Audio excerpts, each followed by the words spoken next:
preview.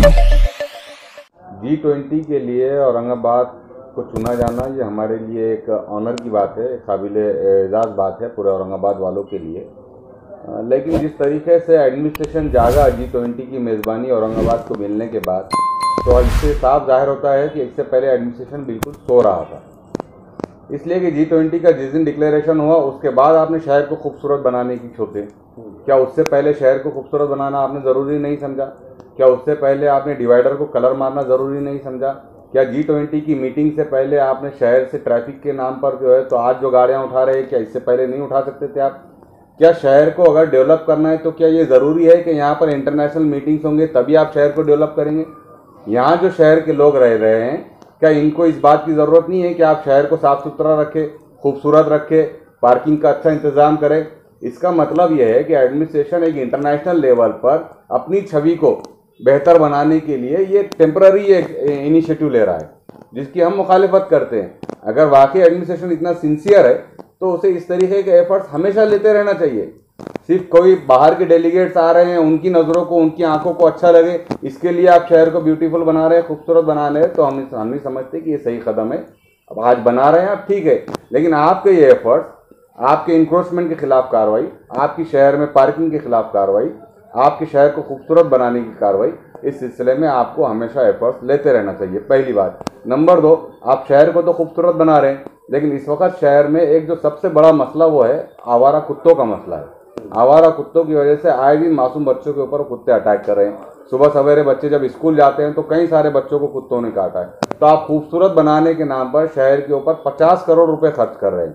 50 crore रुपए का budget sanction हुआ है कि आप शहर को खूबसूरत बना जाए, सिर्फ इसलिए कि यहाँ पर G20 के डेलीगेट्स आ रहे हैं। लेकिन वो मासूम जाने जो आवारा कुत्तों की वजह से अपने आप को गैर महफूज महसूस कर रहे हैं, उन कुत्तों के ताल्लुक से आप क्या इकदाम कर रहे हैं? कितने शेल्टर्स आपने बनाए हैं? अच्छा, जो शेल्टर्स बनाए हैं क्या वहाँ पर वाकई कुत्ते रखे जाते हैं? नसबंदी के नाम पे करोड़ों रुपए, लाखों रुपए का बजट इंजेक्शन आप देते हैं। क्या कुत्तों की अगर नसबंदी हुई होती तो क्या वजह है कि दिन ब दिन कुत्तों की तादाद शहर में बढ़ती जा रही है? अगर नसबंदी होती तो कुत्तों की तादाद नहीं बढ़ती। इसका मतलब यह है कि इसमें कहीं ना कहीं बहुत बड़ा एक गोलमाल है, करप्शन है। नसबंदी के बजट को खुद जो है तो ये लोग सिर्फ पेपर पर रख रहे हैं और कुत्तों की तादाद दिन ब दिन बढ़ती जा रही है। तो एडमिनिस्ट्रेशन की जिम्मेदारी है कि शहर को खूबसूरत बनाने के साथ साथ शहरियों की जान और माल की हिफाजत की जिम्मेदारी भी उनकी है। अभी शहर के अंदर जो खूबसूरत बनाने का उसमें तो सब इसमें सवाल ये होता है कि जिस रास्ते जो जैसा VIP रोड है, जिन रास्तों से ये लोग गुजरे के जो हमारे मेहमान हैं, कहीं ऐसा तो नहीं सिर्फ उन्हीं रास्तों को किया जा रहा है या पूरी शहर को सुधारा जा रहा है? बिल्कुल आपकी बात सही है। यह सिर्फ अपने आप को अपने इंटरनेशनल लेवल पर अपनी वाहवाही बटोरने के वास्ते उन्हीं रास्तों पे कार्रवाई हो रही है जिन रास्तों पर वो डेलीगेट्स, वो मेहमान गुजरने वाले हैं। आप शहर के ताल्लुक से अगर वाकई अच्छा सोचने वाला एडमिनिस्ट्रेशन है तो उसकी जिम्मेदारी यह है कि शहर के कोने कोने को आप साफ सुथरा बनाएं। आप उन्हीं रास्तों को बना रहे हैं। मतलब ये तो वही हो रहा है कि जिस दिन प्राइम मिनिस्टर साहब आएंगे उस दिन इस रास्ता साफ होगा, जिस दिन मुख्यमंत्री गुजरेंगे उसी दिन ट्रैफिक का निज़ाम बेहतर होगा। अब ये कुछ हो रहा है कि टूरिज्म जहाँ जहाँ बीबी के मकबरे को जाने वाले रोड पे आप कार्रवाई कर रहे हैं, अजंता एलोरा को जाने वाले रोड पे आप कार्रवाई कर रहे हैं। दूसरा शहर जैसे कि तैसे पड़ा है, वहाँ पर किसी किस्म के कोई ना डेवलपमेंट के काम हो रहे ना ब्यूटिफिकेशन के काम हो रहे हैं। जो आती का मांग हो रहा है अभी देखा जा रहा है, आज जैसा कैनॉट के ऊपर भी हुआ है, तो वो चीज़ भी क्या इसी को लेकर है वो कार्रवाई? देखिए, कई सारे इलाकों में कंक्रीट के बहुत शानदार रोड बने, लेकिन कुछ लोगों ने वहाँ पर अपनी गाड़ियाँ पार्क करके उस रोड को फिर से छोटा कर दिया। तो जितनी एडमिनिस्ट्रेशन की जिम्मेदारी है आज वो कार्रवाई कर रही है, उतनी एक आम नागरिक, एक आम सिटीजन की भी जिम्मेदारी है।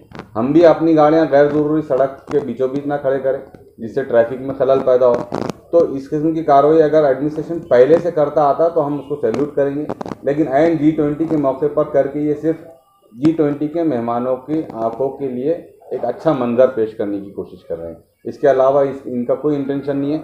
G20 मीटिंग होने के बाद देखते हैं कि एडमिनिस्ट्रेशन शहर को कितना खूबसूरत बनाने पे काम करेगा। ये तो आने वाला वक्त बताएगा। फिर एक मरतबा बैठेंगे तो हम पूछेंगे, आपने भी पूछना चाहिए कमिश्नर साहब से कि सर G20 की मीटिंग हो गई है, 2 महीने हो गए, शहर में कहाँ ब्यूटिफिकेशन का काम हो रहा है? नहीं हो रहा है। तो सिर्फ बाहर के मेहमानों को खुश करने के लिए आप 50 करोड़ रुपये आप खर्च कर रहे हैं, लेकिन इसके बाद का प्लान क्या है? क्या उस खूबसूरती को आप मेंटेन कर पाएंगे? क्या वो साफ़ सफाई को आप मेंटेन करेंगे? ट्रैफिक निज़ाम को जो है तो आप बेहतर बनाने की कोशिश करेंगे आगे चलकर? तो तो ये सवाल तो उनसे पूछना चाहिए और हम भी पूछेंगे 2 महीने बाद इंशाल्लाह।